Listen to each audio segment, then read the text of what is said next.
গাজা উপত্যকায় ইসরায়েলি হামলায় শিশু হত্যার বিভৎসা আন্তর্জাতিক বিবেককে নাড়া দিলেও প্রশ্নটা এখন সবচেয়ে জোরালোভাবে উঠে এসেছে, কেন বারবার শিশুদের টার্গেট করছে ইসরায়েল।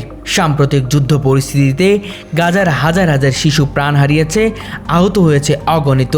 আর যারা বেঁচে আছে তাদের অনেকে পঙ্গু, গৃহহীন ও মানসিকভাবে চিরতরে বিপর্যস্ত।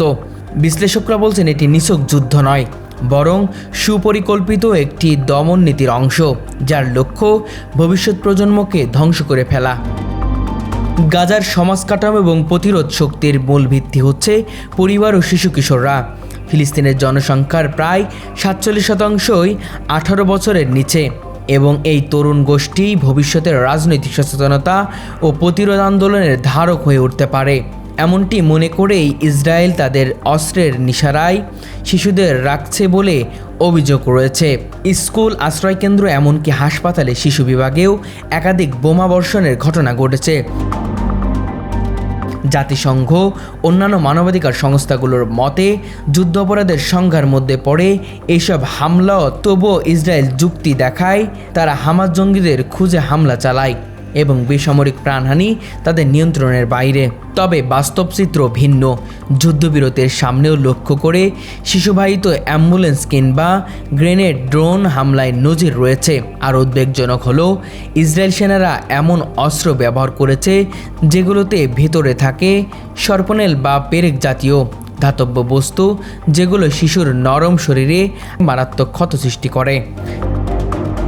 একাধিক আন্তর্জাতিক রিপোর্টে প্রমাণ মিলেছে এসব বিস্ফোরক ব্যবহার উদ্দেশ্যপ্রণীতভাবে আতঙ্ক ছড়াতে এবং মানসিক বিপর্যয় বাড়াতে।